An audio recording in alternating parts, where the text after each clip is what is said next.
जी हाथ जोड़े गोरानो मेरी वंदना जी।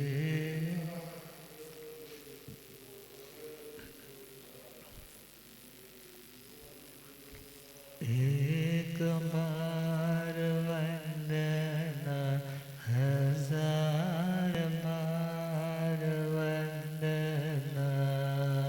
एक बार वंदना लाख बार वंदना करोड़ बार वंदना। लाख बार वंदना जी हाथ जोड़ गोरानो मेरी वंदना जी। जोड़ गोरानो डगमग डोले नैया मेरे। डगमग डोले मुझको सतगुरु तेरे। मुझको सत जी आसा भवसागर पार लंघना जी। आसा भवसागर पार जी। हाथ जोड़ गोरानो मेरी वंदना जी। जोड़ गोरानो अनंत अनंत शांति के निकेतन शासनपति मेरे स्वामी के पावन चरण रविंदों में हार्दिक भावभीनी वंदन नमन। मेरे अंधेरे जीवन को रोशनी प्रदान आगम ज्ञान के भंडार आगम ज्ञाता आगम पुरुष जिन शास्त्रतन हिमाचल केसरी उपाध्याय भगवंत श्रद्धेय गुरुदेव श्री जितेंद्र मुनि जी महाराज साहब के पावन चरण कमलों में हार्दिक भावभीनी वंदन नमन। आदरणीय सेवाभावी श्री प्रशमित मुनि जी, धर्म सभा में उपस्थित धर्मानुरागियों, सुशीलवती माताओं, पुण्योदय से भाग्योदय से आप सबको संतों का समागम और वीतराग वाणी श्रवण करने का पावन सुअवसर प्राप्त हो रहा है। श्रवण कर रहे हैं श्री राज प्रश्नी जी सूत्र। श्री केशी श्रवण जी महाराज अपने 500 शिष्यों के समुदाय से घिरे हुए और अनेकों भव्य श्रावक श्राविकाओं से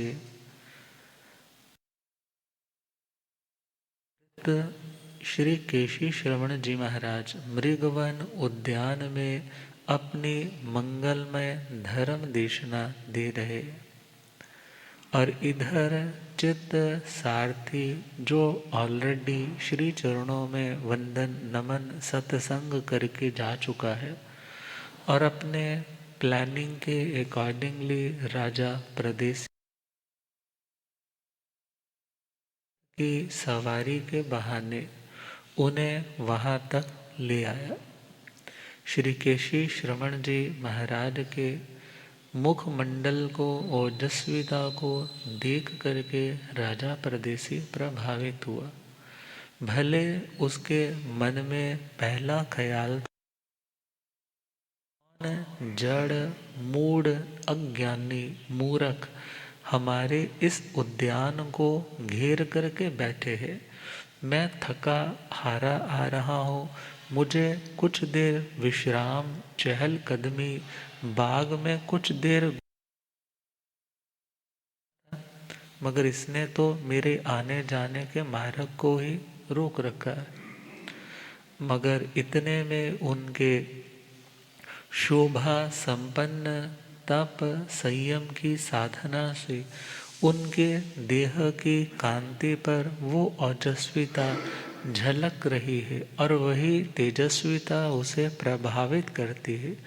और फिर वह चित्त सारथी से पहले तो इन अ नेगेटिव सेंस सब कुछ बोलता है, फिर थोड़ा पॉजिटिव वे में कहता है कि मुझे इनकी रूप, लावण्य, सौंदर्य इत्यादि की छवि वास्तव में बहुत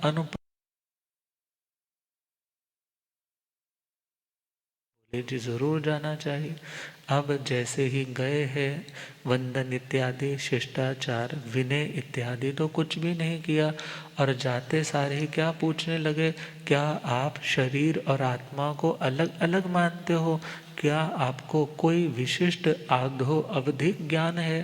तो श्री केशी श्रवण जी महाराज ने उन्हें फटकार दिया कि आप बिना टैक्स दिए संतों से ज्ञान रूपी धन लेना तो चाहते हैं, मगर वहाँ की चुंगी तो बोला तो कुछ नहीं। कहने लगे, जैसे ही तुम इस उद्यान में आए और मुझे देखा तो तुम्हारे मन में क्या आया? ये कौन जड़, मुंडित, कौन अज्ञानी, कौन मूर्ख, कौन ऐसा आदमी मेरे सारे उद्यान को घेर करके बैठा है? क्या तुम्हारे मन में ऐसे भाव आए? तो भाव तो आए, मगर मैंने किसी के साथ तो डिस्कस नहीं किया था, आपको कैसे पता चला? तो श्री केशी श्रवण जी महाराज फरमाने लगे, हमारे जिन शास्त्र ज्ञान का वर्णन आता है। ज्ञान अर्थात जिसके माध्यम से वस्तु पदार्थ के स्वरूप को जाना जा सके, उसकी विशेषताओं के साथ एक सामान्य धर्म होते हैं, तो वस्तु के भीतर रही हुई विशिष्टताओं से युक्त जो उसकी जानकारी है, उसका नाम ज्ञान है। तो श्री केशी श्रमण जी महाराज फरमा रहे हैं, हमारे जिन शासन में 5 तरह के ज्ञान है, और मुझे उन 5 ज्ञानों में से पहले 5वां ज्ञान मेरे पास नहीं।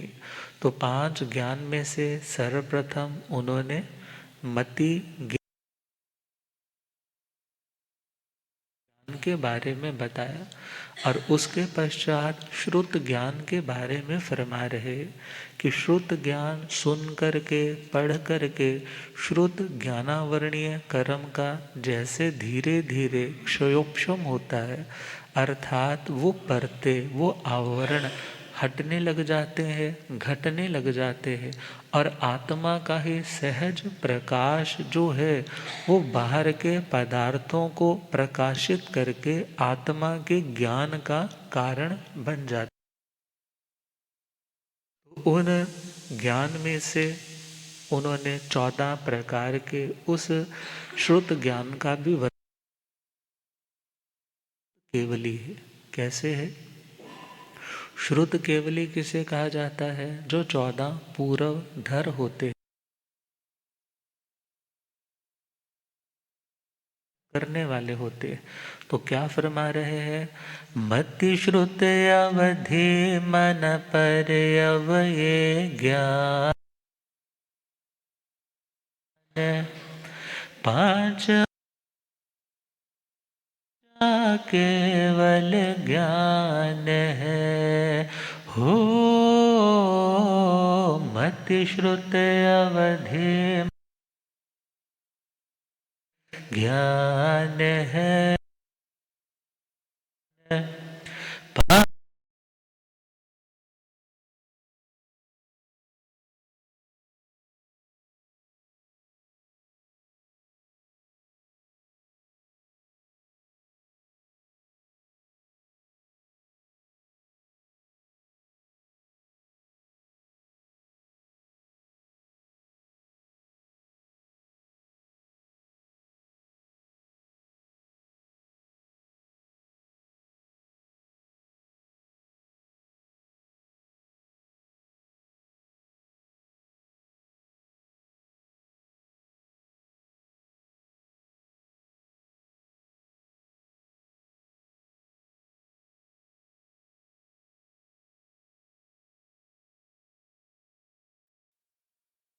ज्ञान है, ज्ञान है पांचवा सबसे।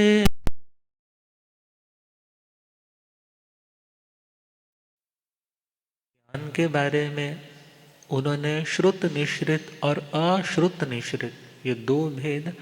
श्रुत निश्रित मीन्स जिसके अंदर श्रुत ज्ञान का संस्कार सहयोग रहता है, और अश्रुत निश्रित जिसमें श्रुत ज्ञान का अपनी स्वाभाविक बौद्धिक क्षमताओं से या बार बार के अभ्यास से जो वस्तु को, तत्व को, किसी सिचुएशन को समझ करके अपना कोई सुझाव या अपनी ओर से जो कोई भी नतीजा बताया जाए उसका नाम अश्रुत निश्रित। और इसके पश्चात श्रुत ज्ञान। श्रुत ज्ञान मति पूर्वक ही होता है। मति बुद्धि होगी तभी श्रुत ज्ञान भी हो पाएगा। यदि मति साथ में काम नहीं करती तो मात्र सुनने से उन चीज़ों का ज्ञान नहीं हो पाता। तो श्रुत ज्ञान के 14 भेद। पहला इसमें अक्षर श्रुत। अक्षर अर्थात जिसका क्षरण नहीं होता। क्षर संचलने धातु आती है, चलायमान हो जाना मीन्स हट जाना, वहाँ से घट जाना, अर्थात जिसका कभी क्षय नहीं होता उसका नाम अक्षर है। अक्षर देखा जाए तो आत्मा का अपना सहज स्वरूप कौन सा है? ज्ञान और दर्शन, दो उपयोग आत्मा के मौलिक धर्म है। यदि ज्ञान आत्मा का टोटल जीरो हो जाए, ज्ञान या दर्शन ये दोनों खत्म हो जाए तो आत्मा ये जीव तत्व अजीव तत्व में कन्वर्ट हो जाए। मगर ऐसा कभी होता? इवन निगोद में भी जो एकांत मिथ्या दृष्टि है उसके लिए भी क्या कहा जाता है? अक्षर का अनंतवां हिस्सा ज्ञान उसका भी आवृत रहता है, अनावृत। आया पहला अक्षर श्रुत, अक्षर और लब्धि अक्षर। संज्ञा अर्थात आकृति, संस्थान, किसी शब्द की जो शेप है उसका नाम संज्ञा।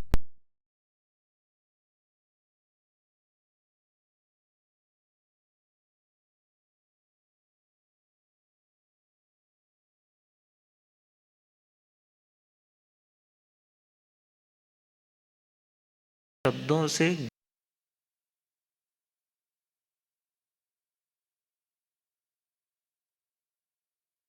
लब्धि शक्ति कैपेबिलिटी नाम क्या है? लब्धि अक्षर। उसका नाम जैसे सपोज आपको ए उस लब्धि से रहित हो, उस लब्धि से रहित हो कि आप रिलेट नहीं कर पा रहे कि जो एप्पल है वो इस तरह का रेड सा होगा, उसका ये टेस्ट होगा। अर्थात यदि आप उस वस्तु को जानते हैं तभी आप उसके बारे में उसको समझ पाएंगे, और लब्धि होगी तभी समझ पाएंगे।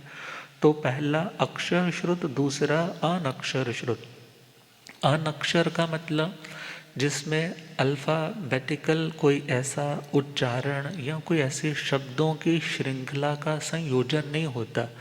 जैसे किसी ने छींका, किसी को उवासी आई, हाँ, आंधी आई तो बाहर के वृक्ष इत्यादि हिलने लगे, उसका ये है, वो किसका विषय है? कानों का विषय है ना, श्रुत का विषय है। मगर वो कौन सा है? अनक्षर श्रुत। कौन सा श्रुत? अनक्षर श्रुत। और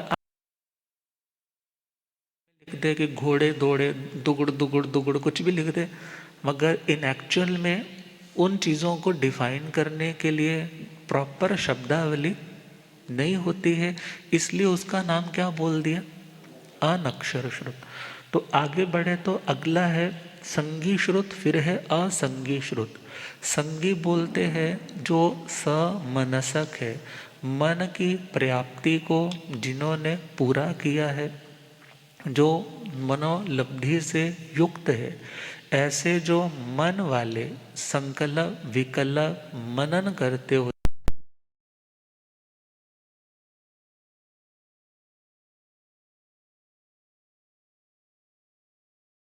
लोगों का जो श्रुत है, जो वो समझते हैं किसी शब्द इत्यादि को सुनकर पढ़कर, तो उसका नाम क्या है?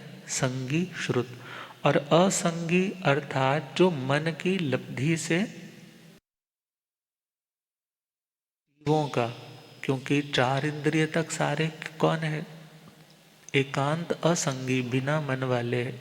और त्रियंचों में, मनुष्यों में भी तो संगी असंगी भेद आता है, और देवताओं में, नारकियों में भी वो अपर्याप्त दशा तक रहता है। मगर यहाँ पर विचार करना है, जो असंगी है, मन की योग्यता से रहित है, फिर भी उन लोगों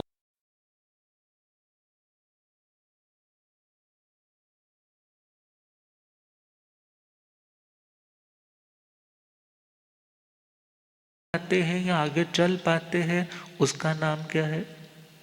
असंगी श्रुत। और आगे बढ़े सम्यक श्रुत और मिथ्या श्रुत। सम्यक का मतलब सही, सही का मतलब सम्यक दृष्टि का जो ज्ञान है।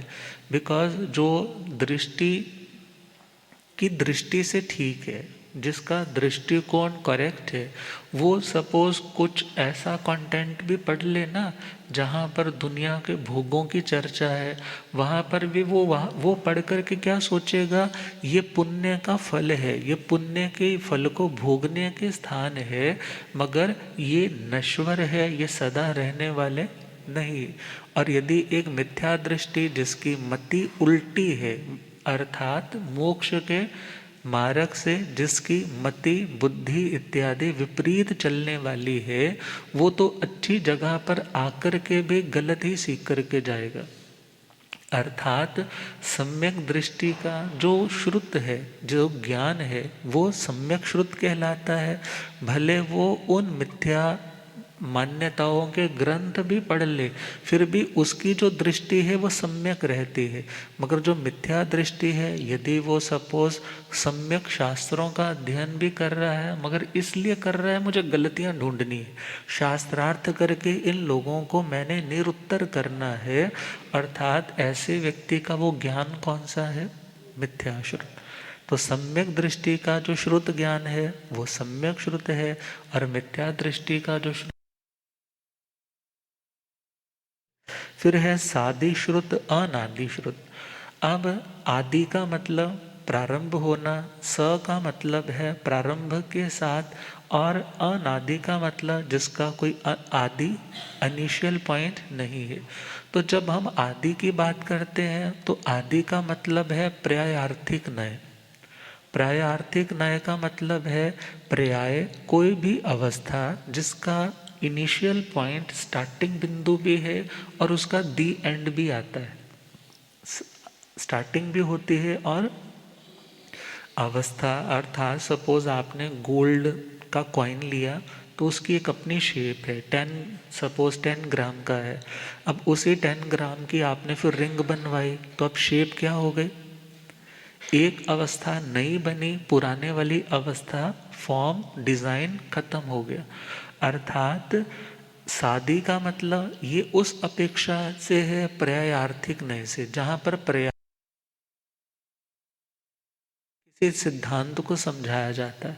तो पर्यायार्थिक नय की दृष्टि से जिस श्रुत ज्ञान की आदि होती है उसका नाम सादी है। और अनादि का मतलब यहाँ पर द्रव्य आर्थिक नय। द्रव्य आर्थिक नय पर्याय को गौण कर देता है, मानता नहीं है, बल्कि वो उस वस्तु के त्रैकालिक सत्ता को स्वीकार करता है कि उस श्रुत ज्ञान की अनादि मीन्स उसका कोई आदि पॉइंट नहीं। जब से आत्मा है तब से उसके साथ हाँ मति और श्रुत अर्थात ये लब्धियां भले सूक्ष्म रूप से विकसित हो मगर होती है। तो अनादि। फिर है सपर्यवसित और अपर्यवसित। सपर्यवसित मतलब पर्यवसान के साथ। पर्यवसान का मतलब अवसान का मतलब है खत्म होना। अवसान का मतलब जैसे बोलते हैं देहावसान।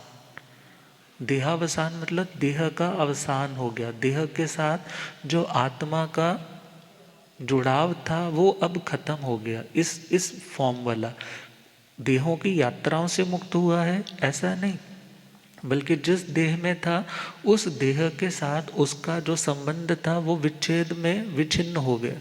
तो इसी प्रकार सपर्यवसित का मतलब है जो पर्यवसान। पर्यवसान मतलब अंत के साथ वाला है, अर्थात जिसका अंत होता है। अब विचार करें सिंपल, यदि हमारा ज्ञान केवल ज्ञान में कन्वर्ट हो जाता है, यदि केवल ज्ञानी हो जाते हैं तो श्रुत ज्ञान तो क्या हो गया? श्रुत ज्ञान तो खत्म हो गया। कौन सा ज्ञान आ गया? केवल ज्ञान। और अपर्यवसित समझा जाए तो जिसका अब कभी केवल ज्ञान होना, उस दृष्टि से भी समझा जा सकता है। अर्थात यदि दूसरे सेंस में देखें तो पर्यायार्थिक नय की दृष्टि से सपर्यवसित है और द्रव्यार्थिक नय की दृष्टि से अपर्यवसित है कि जिसका कभी पर्यावसान नहीं होगा। आगे है गमिक श्रुत और अगमिक श्रुत। गमिक श्रुत और थोड़ा सा मुश्किल है, गमिक श्रुत इजी है ये समझने वाला। गमिक और अगमिक।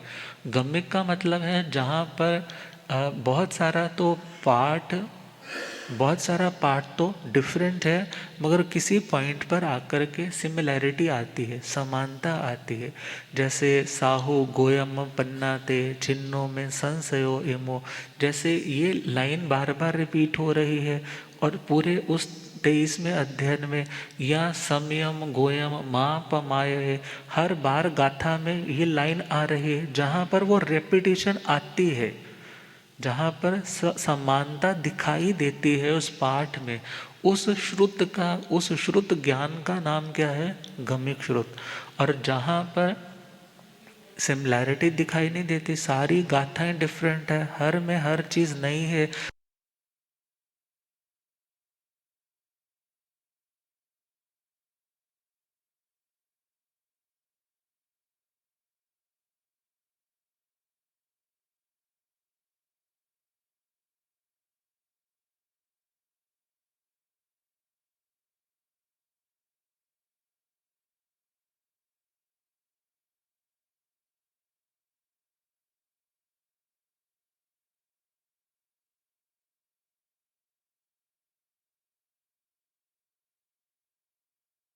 रचना की है उस त्रिपदी को सुन करके, उनकी वर्ड्स को सुन करके, जिन्होंने अपने श्रुत ज्ञान को अनलॉक करके उस ज्ञान राशि को प्राप्त कर लिया।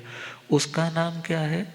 अंग प्रविष्ट। प्रविष्ट का मतलब उसमें प्रवेश किया हुआ, अंग सूत्रों के अंदर आया हुआ। अंग सूत्र मीन्स जो डायरेक्ट परमात्मा ने कहा, गणधरों ने उसको समझा और उसे अपनी शब्दावली में उसको कन्वर्ट किया। उसका नाम क्या? अंग प्रविष्ट। और अंग बाह्य का मतलब है जो इन 11 अंग बोलो या 12 अंग बोलो, इनसे जो बाहर वाले मतलब जो गणधरों की साक्षात डायरेक्ट रचना नहीं है, मगर हाँ इनडायरेक्ट वे में उन्हीं की बातें हैं।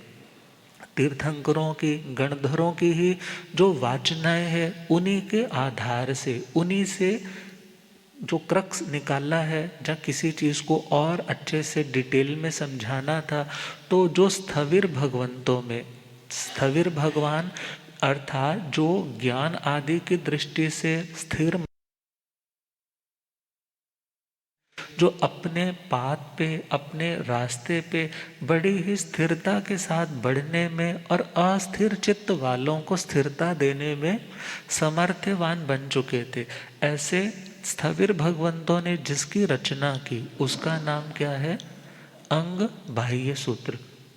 अब इसी में कालिक सूत्र, उत्कालिक सूत्र ये भेद भी आ जाते हैं।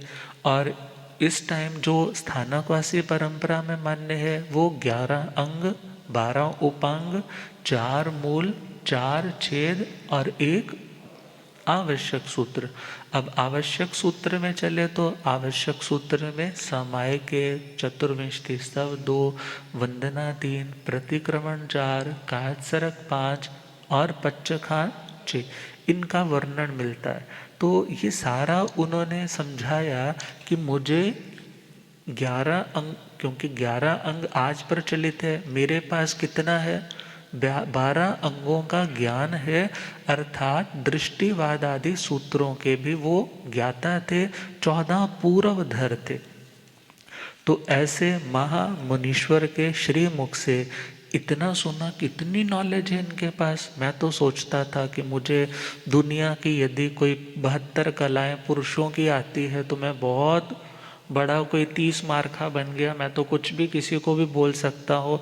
मगर ज्ञान तो कितना अपार है। और इवन ये अभी भी क्या बोलते हैं कि मेरे पास जो ज्ञान है ना वो भी पूर्ण ज्ञान कौन सा है? केवल ज्ञान। तो आगे फरमा रहे हैं तीसरा ज्ञान है अवधि ज्ञान। कौन सा ज्ञान?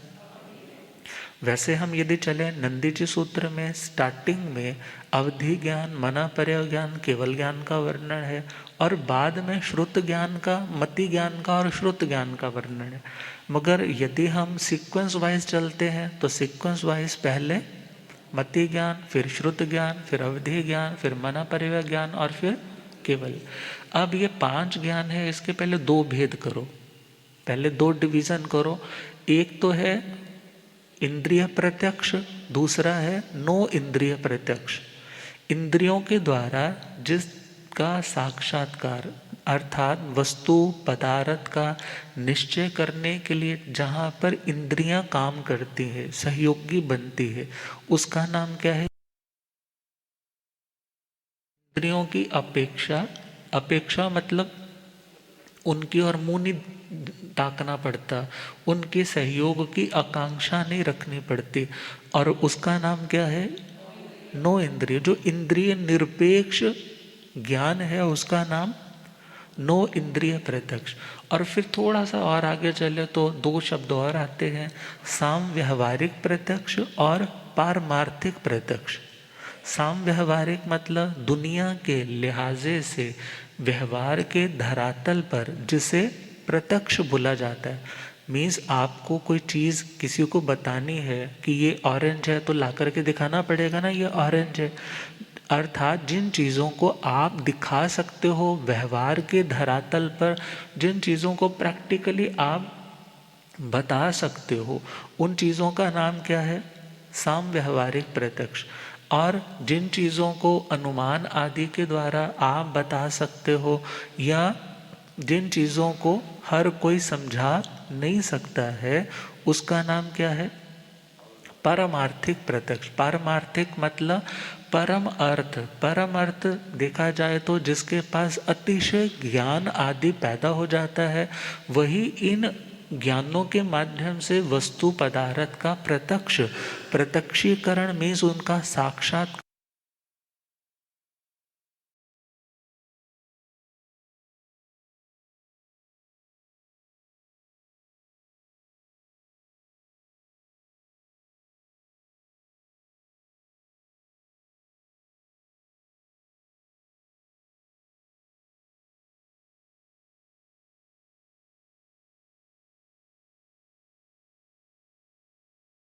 हो जाते। कितने भेद? एक है विकल प्रत्यक्ष, एक है सकल प्रत्यक्ष। एक है विकल को समझो सिंपल विकलांग। विकलांग किसको बोलते हैं? जिसके अंग पूरे नहीं है। इसी प्रकार जो ज्ञान पूरा नहीं है उसका नाम क्या है? विकल। और जो ज्ञान पूरा है, जिसको किसी सहारे की, किसी, हाँ, किसी का हाथ पकड़ने की या किसी लाठी का सहयोग लेने की जिसको ज़रूरत नहीं है, जो बिल्कुल अपने आप में पूरा है, तो उसको यहाँ पर विकल नहीं बोला, उसको क्या बोला? सकल। अब कला भाग को भी बोलते हैं, और जो अपने संपूर्ण विभागों से कंप्लीट है उसका नाम तो सकल, और जो उससे कहीं अधूरा है उसका नाम विकल। तो विकल प्रत्यक्ष में कौन आएगा? अवधि ज्ञान और मना प्रयोग्या। अवधि ज्ञान और, ये पूर्ण ज्ञान तो नहीं है ना? पूर्ण ज्ञान कौन सा है? केवल ज्ञान। तो केवल ज्ञान सकल प्रत्यक्ष। अब फरमा रहे हैं अवधि ज्ञान, मेरे पास तीसरा ज्ञान कौन सा?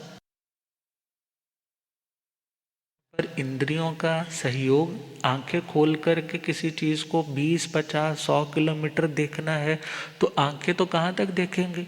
कुछ योजन तक देखेंगे।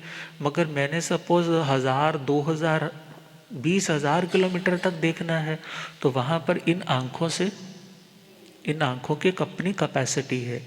मगर इन आंखों के अलावा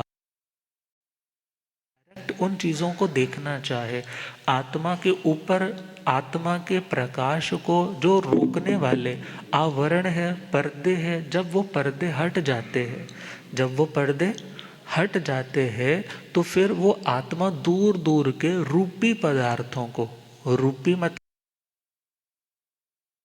गंध है, स्मेल है, रस है, स्पर्श है, जो जिसके अंदर ऐसा है उसी को देख सकते हैं, मगर जिसके अंदर ऐसा नहीं है उसको नहीं देख सकते।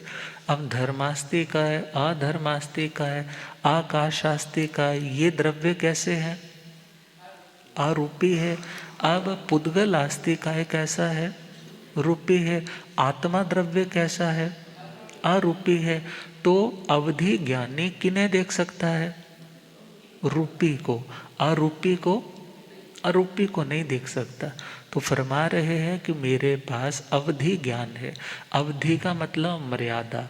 अवधि का मतलब, बोलते हैं ना आपके नेट पैक की अवधि कंप्लीट हो रही है, अब वो अवधि का मतलब लिमिट, अवधि का मतलब मर्यादा, लिमिट। इसी प्रकार इस अवधि ज्ञान की भी एक अपनी लिमिट है। क्या लिमिट है? कि वो रूपी पदार्थों को ही देख सकता है। किसको देख सकता है? अरूपी पदार्थों को नहीं देख सकता। ये उसकी मर्यादा से, इसकी बाउंड्री से, इसकी पहुंच से बाहर की चीज है। इसलिए इसका नाम क्या है? अवधि ज्ञान। और अवधि एक सीमा, एक दायरे के अंदर अंदर, एक मर्यादा के अंदर अंदर आए हुए पदार्थों को देखने की जो क्षमता है, उसका नाम अवधि ज्ञान है। और अवधि ज्ञान देखा जाए, ये अवधि ज्ञान प्रतिपाती भी होता है और अप्रतिपाती भी होता है। प्रतिपाती का मतलब आकर के जा भी सकता है और बना भी रह सकता है।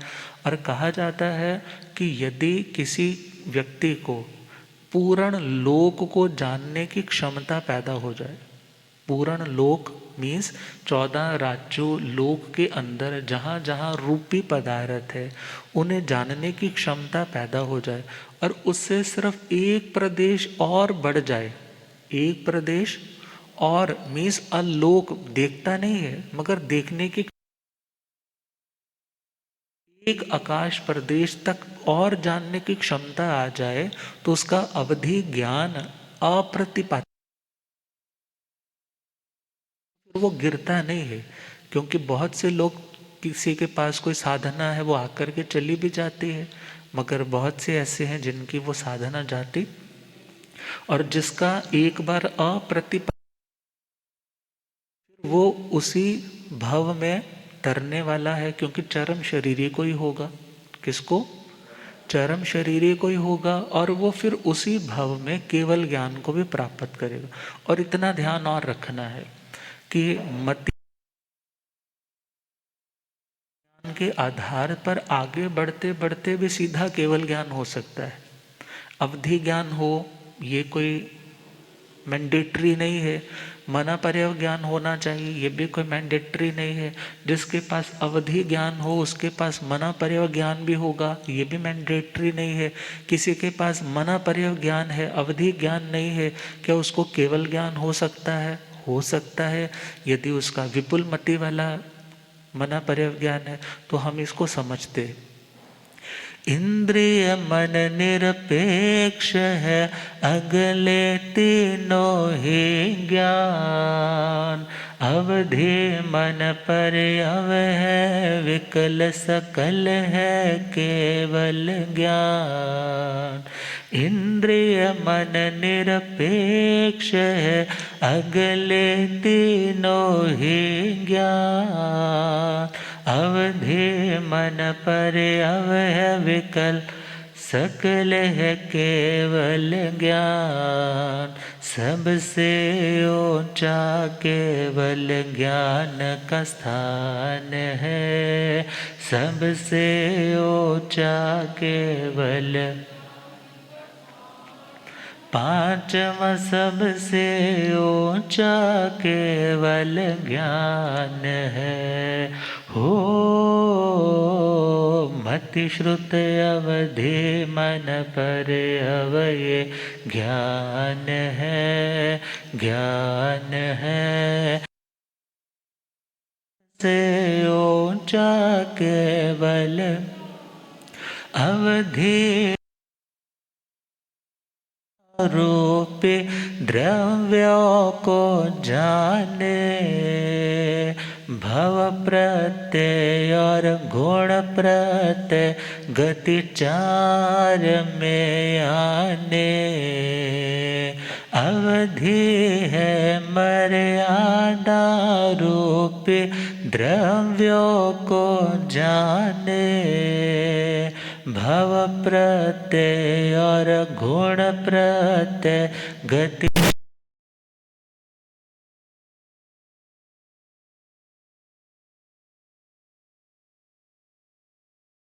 सोपान है, सोपान है। पांचवा सबसे ऊंचा केवल मति श्रुत अवधि मन पर्यव ये ज्ञान है, ज्ञान है। पांचवा सबसे ऊंचा अनुगामी अनुगामी है, वर्धमान ही मान। प्रतिपाती अप्रतिपाती ये छः है पूरे जान। अनुगामी अनुगामी है, वर्धमान ही मान। प्रतिपाती अप्रतिपाती ये छः है पूरे जान। ऋजुमति मन पर्यव के भेद समान है, समान है। पांचवा सबसे ऊंचा केवल। अर्थात हे राजा प्रदेशी, तीसरा ज्ञान है अवधि ज्ञान। गुरुदेव पधारे हैं। हो रब मेरा सत गुरु बन के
हो केड़ा माले बन के आया मैनो, हो रब मेरा सतगुरु बन के आया। हो मैनू वेख लैण दे के मत्था टेक लैण दे।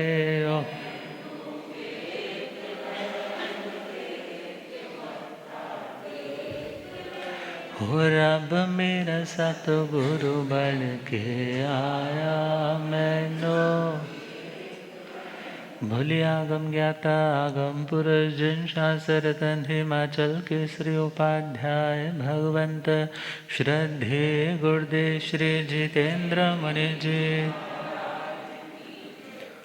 तो अवधि ज्ञान पारमार्थिक प्रत्यक्ष में आता है और विकल्प प्रत्यक्ष में आता है। किस में आता है? विकल्प प्रत्यक्ष। और इसके दो भेद है, भव प्रत्यय और गुण प्रत्यय। भव प्रत्यय लब्धि प्रत्यय भी बोलते हैं, शायोपशमिक भी बोलते हैं। और विचार करना है भव प्रत्यय। भव प्रत्यय का मतलब यहाँ है कारण। वैसे प्रत्यय का मतलब ज्ञान भी होता है, यहाँ प्रत्यय का मतलब है कारण। मीन्स अवधि ज्ञान का कारण कौन है? जन्म ही है। जिसको बोलते ना जन्मजात, पैसे वाले परिवार में पैदा हुआ, पैसा तो है ही इसके पास। ऐसे ही जैसे पक्षियों के पास पंख, उड़ने की क्षमता जन्मजाति होती है। और जिसने सपोज इन्वेंट किया एरोप्लेन वगैरह, वो कौन सा हो गया? वो गुण प्रत्यय। अब यहाँ पर हम देखें भव प्रत्यय जो जन्मजात नारकियों के पास और देवताओं के पास जन्मजात ही ये लब्धि होती है कि दूर दूर के रूपी पदार्थों को वो जान देख सकते हैं। नारकियों के पास कम होती है, देवताओं के पास विस्तृत होती है। और गुण प्रत्यय अर्थात साधना विशेष से साधना कर कर के जिनको ये लब्धि प्राप्त हो जाती है, तो उनका वो ज्ञान कौन सा है? अवधि ज्ञान, मगर गुण प्रत्यय। ये मनुष्यों को और त्रियंचों को हो सकती। और भव प्रत्यय में तीर्थंकरों के पास भी अवधि ज्ञान जन्मजात होता है। अवधि ज्ञान जन्मजात होता है। अब गुण प्रत्यय के जो 6 भेद आते हैं, गुण प्रत्यय के 6 भेद आते हैं, अनुगामी, अननुगामी, वर्धमान, हीयमान, प्रतिपाती, अप्रतिपाती। इनको अब कल सुनेंगे। फिर मन परे ज्ञान का, केवल ज्ञान का भी वर्णन कल हो जाना चाहिए। तो इन्हीं शुभ भावनाओं के साथ श्रद्धेय गुरुदेव।